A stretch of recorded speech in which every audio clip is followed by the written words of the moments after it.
औज़ु बिल्लाहि मिनश्शैतानिर्रजीम बिस्मिल्लाहिर्रहमानिर्रहीम। शुरू करता हूँ अल्लाह के नाम से जो बहुत ही बड़ा मेहरबान और निहायत ही रहम करने वाला है। ये हिकमत मलकूती, ये इल्म लाहूती,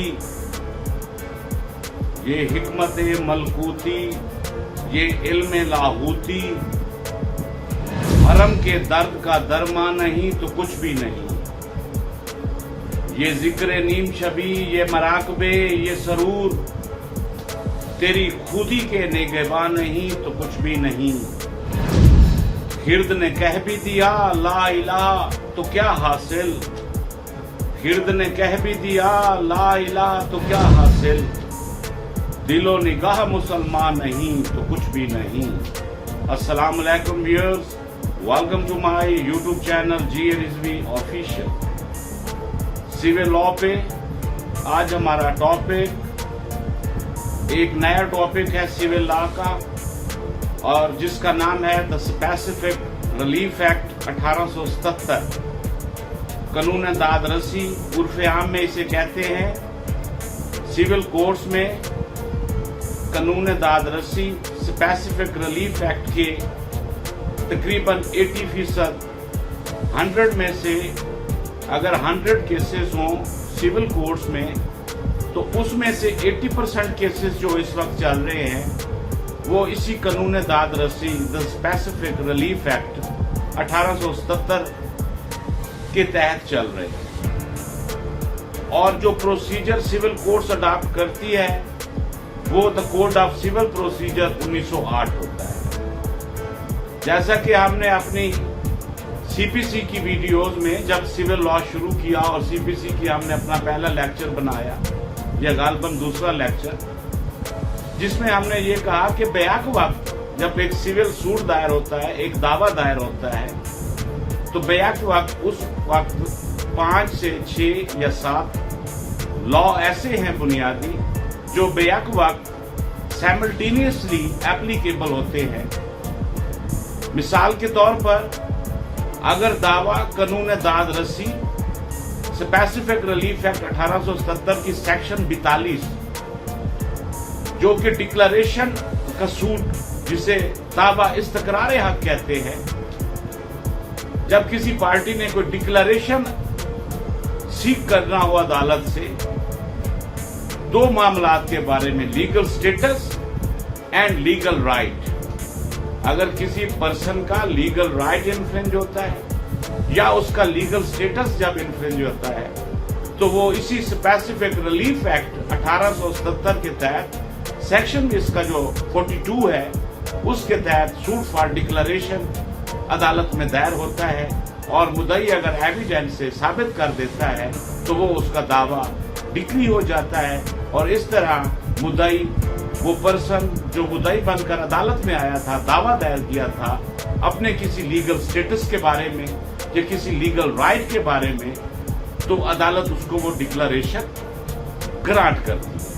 जिसका मतलब है कि अदालत उसे डिक्री देती है। इसको मैं मजीद वाज़ेह करता चलूं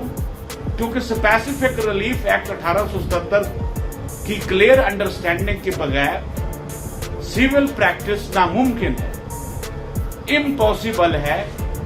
कि एक लीगल प्रोफेशन से ताल्लुक रखने वाला शख्स अगर सिविल प्रैक्टिस कर रहा है और उसे स्पेसिफिक रिलीफ एक्ट 1877 के बारे में अंडरस्टैंडिंग नहीं है, तो उसे सिविल प्रैक्टिस करने का कोई हक हासिल नहीं, क्योंकि ये वो बुनियादी कानून है जिसके तहत अदालतों में मुकदमा दायर होते हैं। तो मैं बात कर रहा था, आज हमारा टॉपिक जो है वो यही दावा इस्तकरार हक के बारे में है। मिसाल के तौर पर एक शख्स फौत हुआ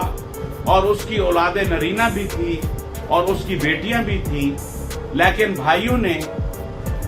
आपस में साज़बाज़ करके और रेवेन्यू अमले के साथ साज़बाज़ होकर इंतकालात विरासत अपने नाम करवा लिए। तो बहनों ने जब दावा दायर किया, जब उनको मालूम हुआ, चाहे 8 साल बाद, 10 साल बाद, 15 साल बाद, क्योंकि अगर भाइयों ने फ्रॉड किया है तो फ्रॉड की कोई लिमिटेशन नहीं है। द लिमिटेशन 1908, जिस बारे में आला अदालतों के honourable high court and similarly अदालत उज़्मा Pakistan, supreme court of Pakistan अपनी बहुत सी लैंडमार्क जजमेंट्स में ये बुनियादी असूल उन्होंने तय कर दिया है कि फ्रॉड के खिलाफ लिमिटेशन रन ही नहीं करता, शुरू ही नहीं होता। लिमिटेशन उसी वक्त शुरू होता है जब फ्रॉड का बंदे को इल्म होता है, नॉलेज होता है। तो मैं मिसाल दे रहा था, अगर भाइयों ने अपने वालिद साहब की जमीन के बारे में विरासत जब हुई तो बहनों को महरूम करने के लिए विरासत से रेवेन्यू हमले के साथ साल भर करके अगर तकालात दर्ज करवा लिए तो फिर बहनों के पास यही रेमेडी होती है। और हमारी सिविल अदालतों में डिक्लेरेशन सूट की तादाद जो है वो तकरीबन 50 से 60 और 70% जो सिविल कोर्ट्स में मुकदमात ज़ेर समाअत हैं, उनमें से सबसे ज्यादा मुकदमात दावा इस्तकरारे हक के बारे में। आज हमने सेक्शन 42 जो कि स्पेसिफिक रिलीफ एक्ट का बुनियादी फंडामेंटल सेक्शन है, उसके बारे में हमने पढ़ना है, जो बात करता है कि लीगल राइट और लीगल स्टेटस जब किसने अपना डिक्लेयर करवाना हो तो वो दावा इस्तकरारे हक करता है और अदालत से ये डिक्लेरेशन सीख करता है। जैसे मैंने बहनों वाली मिसाल दी और ज़मीन वरासत की मिसाल दी कि बहनों के साथ जब भाइयों ने फ्रॉड किया तो बहनों ने आकर दावा इस्तकरारे हक किया, क्योंकि ये उनका लीगल राइट था। और उन्होंने जब वो इन्फ्रिंज हुआ, जब उसकी वायलेशन हुई और जब बहनों को इसका इल्म हुआ तो उन्होंने अदालत में आकर दावा दायर किया, जो कि सिविल कोर्ट ने भी डिक्री किया और उसके बाद तमाम एपलेट्स कोर्ट ने up to supreme court of Pakistan ने उसे बरकरार रखा और ये डिक्लेयर किया कि भाइयों को भी उतना हिस्सा मिलना चाहिए जितना हमारा लॉ ऑफ इनहेरिटेंस या मोहम्मदन लॉ में डिस्क्राइब कर दिया गया है। और हत्ता हमारा ये जो कानून विरासत है, जो specially Sunni law of inheritance है, तो उसमें हम ये देखते हैं और शिया लॉ ऑफ इनहेरिटेंस में फिकी तौर पर थोड़ा बहुत फर्क है। अदरवाइज बुनियादी कानून वही है, फंडामेंटल लॉ ऑफ इनहेरिटेंस वही है जो कुरान मजीद में जिसका जिक्र आया है। तो इस तरह बहनों का भी हिस्सा होता है शरीयत के मुताबिक, और अदालतों ने ये करार दिया कि बहनों को उनकी ये जो शरीयत का ने उनको हिस्सा दिया है ज़मीन की अपने वालिद की जायदाद में से, उनको महरूम नहीं किया जा सकता, तो अदालतों ने उनको डिक्री जारी। इसी तरह मैं एक और मिसाल से वाज़ेह करता चलूं, अगर एक आदमी किसी को अपना चेक देता है, वो बतौर गारंटी होता है, बतौर जमानत होता है, लेकिन बाद में वही मालिक, जब उन दोनों के दरमियान, मालिक और मुलाजिम के दरमियान जब मिसअंडरस्टैंडिंग होती है, तो मुलाजिम ने बवक्त मुलाजमत हासिल करने के लिए एज ए गारंटी या एज ए सिक्योरिटी जो ब्लैंक चेक रखा हुआ होता है, और वो मालिक इस्तेमाल करके अगर मिसाल के तौर पर उसके खिलाफ 499F का पर्चा दर्ज करवा देता है, ये तो फौजदारी कार्रवाई उसने कर दी, लेकिन जिसके खिलाफ पर्चा दर्ज हुआ है वो उस केस में जमानत भी दायर कर सकता है और साथ ही अदालत में जाकर दावा इस्तकरारे हक के साथ साथ वो डॉक्यूमेंटेशन की, दस्तावेजात की कैंसलेशन का दावा भी दायर कर सकता है, जिसका section 39 of the specific relief act उसको डील करता है। तो बात कहने का मकसद ये था कि हमारी सिविल अदालतों में चलने वाले मुकदमात 70 से 80% स्पेसिफिक रिलीफ एक्ट के तहत होते हैं, और ये बुनियादी कानून है। और सिविल लॉ प्रैक्टिस और लीगल प्रोफेशन और सिविल लॉ प्रैक्टिस को अगर देखा जाए तो स्पेसिफिक रिलीफ एक्ट के बगैर गुजारा नहीं है। तो आइए आज देखते हैं कि सेक्शन 42 की क्या वर्डिंग है और what is the intention of the legislature to incorporate section 42 of specific relief act 1877। ये चैप्टर 6 है इस चैप्टर का नाम ही जो है वो डिक्लेरेटरी डिक्रीज का है, डिक्लेरेटरी डिक्रीज, जिसका सेक्शन 42 की जो हेडिंग है वो है discretion of court as to declaration of status और राइट। जिस तरह मैंने बात की कि ये अदालत की वो सवाबदीदी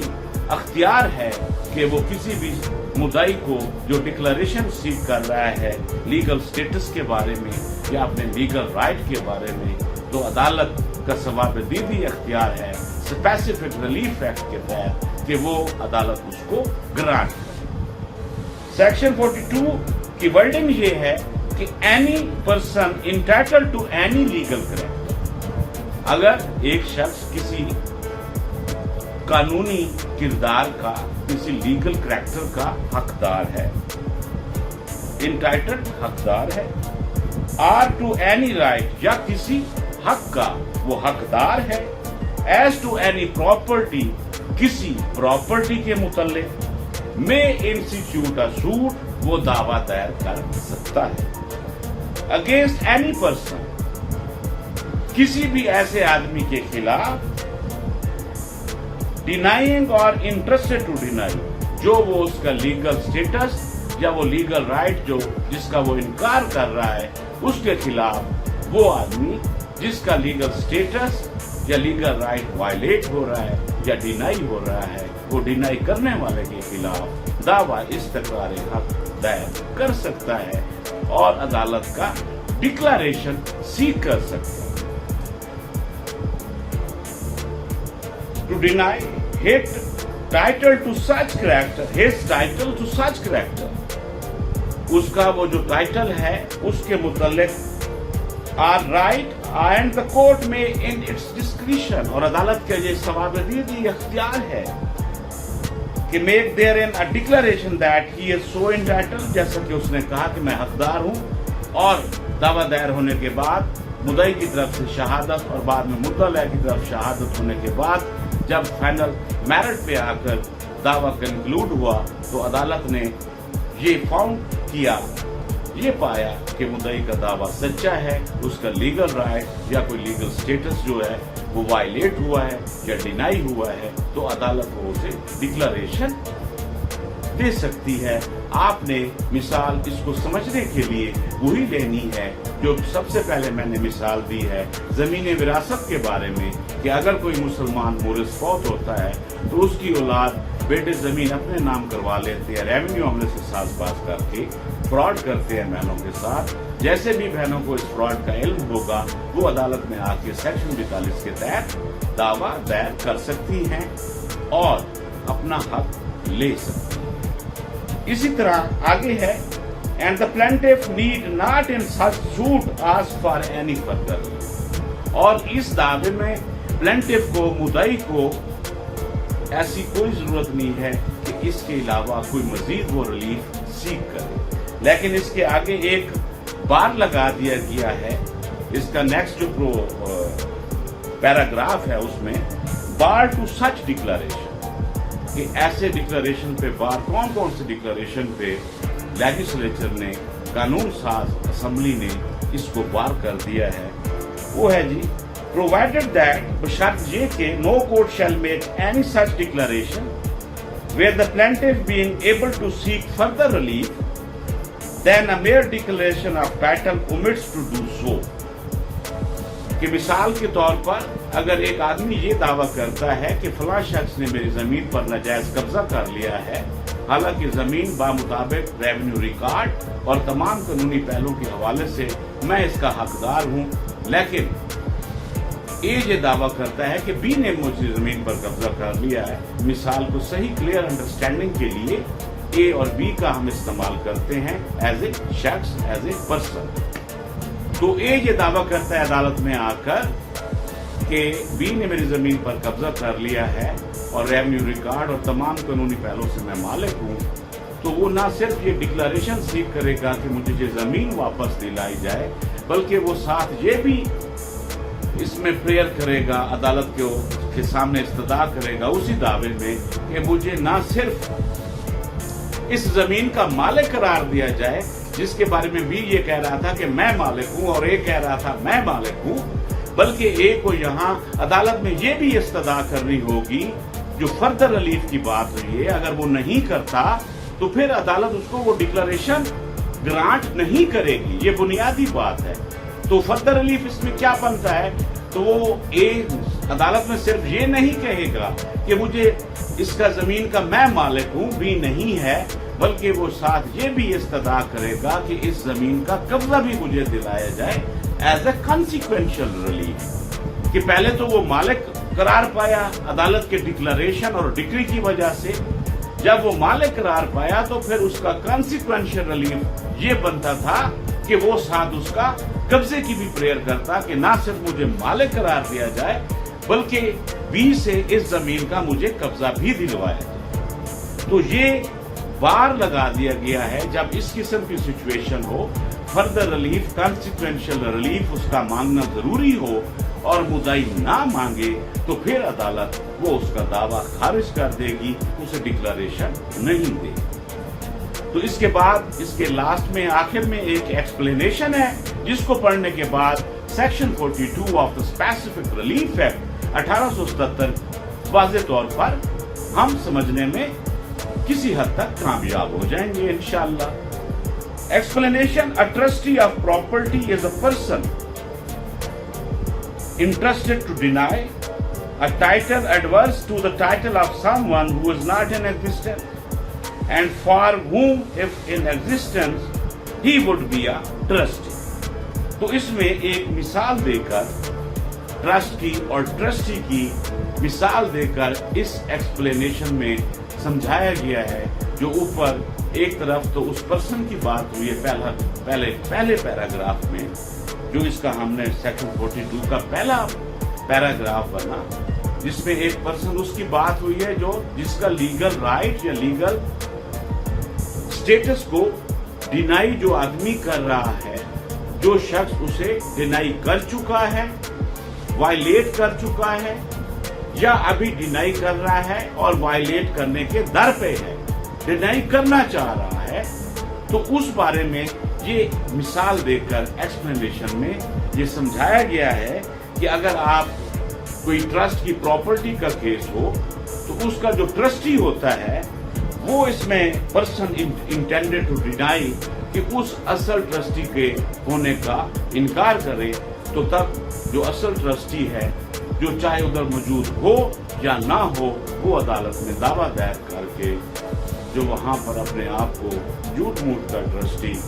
ظاہر کر رہا ہے اور اصل ٹرسٹی کو ڈینائی کر رہا ہے، تو وہ عدالت میں دعویٰ دائر کر کے اپنا ڈکلریشن سیل کر سکتا ہے۔ تو اس کے ساتھ ہی اس کے نیچے السٹریشنز ہیں، اس کو آپ جب پڑھیں گے وہ کافی ساری ہیں، ٹائم کی قلت ہے اس وجہ سے اس کو میں بیان نہیں کرتا۔ ایک پڑھ لیتے ہیں پہلی تاکہ مزید کلیئر انڈرسٹینڈنگ ہو جائے سیکشن 42 کی۔ وہ یہ ہے السٹریشن، باقی یہ ہے اے سے لے کر ایچ تک ہے، کافی ساری ہے۔ آپ نے جب اب اس کو پڑھیں گے اور اگر آپ کو ان کو پڑھ کے سمجھنے میں مشکل درپیش ہو تو کمنٹس کے میں آپ لکھ سکتے ہیں اور ہم آپ کو انشاءاللہ رسپونڈ کریں گے۔ اس کی پہلی السٹریشن جو ہے اے، وہ ہے جی اے از دا lawfully in possession of certain land۔ اے جو ہے وہ کسی مخصوص زمین کا lawful possession رکھتا ہے۔ The inhabitants of neighboring village claim a right of way across the land۔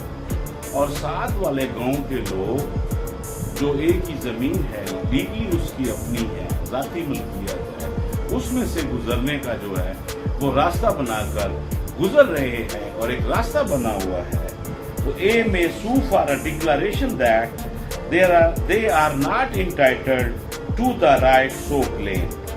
تو اے عدالت میں جا کر یہ دعویٰ دائر کر سکتا ہے کہ یہ ساتھ والے جو ولیج والے لوگ میری زمین میں سے گزر کر یہ انہوں نے راستہ بنا لیا ہے، حالانکہ دوسری طرف سڑک موجود ہے، لیکن یہ صرف شارٹ کٹ کرنے کے لیے میری ذاتی ملکیت کی جو زمین ہے وہ درمیان سے انہوں نے راستہ بنا لیا ہے خود ہی، حالانکہ وہاں پر कानूनी तौर पर और तमाम तर हाईवे के या मुतलका महकमे के रिकॉर्ड के मुताबिक वहाँ सड़क ही नहीं है या वहाँ पगडंडी या ऐसा कोई रास्ता नहीं है, जब लोग खुद अपनी तरफ से रास्ता बनाने की कोशिश करते हैं या तो वो बना लेते हैं या अभी कोशिश कर रहे होते हैं, तो जिसकी वो ज़ाती ज़मीन होती है, जिसका वो लॉफुल ऑनर होता है, जहाँ मिसाल के दौर में ए जो है वो ऑनर था, तो वो जाकर अदालत में दावा दायर कर सकता है सेक्शन 42 का और ये डिक्लेरेशन सीक कर सकता है कि ये मेरा लीगल राइट को डिनाई कर रहे हैं, लिहाजा मुझे डिक्लेरेशन ग्रांट किया। तो अदालत डिग्री उसको ग्रांट कर सकती है, वो उसका सवाबदीदी इख्तियार है। और साथ वाले विलेज के जो लोग थे जिन्होंने रास्ता वहाँ से अक्रॉस द लैंड जो है बनाया, तो उसको उससे मना कर सकते हैं। तो इसके साथ ही आज का हमारा ये मुख्तसर लेक्चर स्पेसिफिक रिलीफ एक्ट पर ख़त्म हुआ। अल्लाह।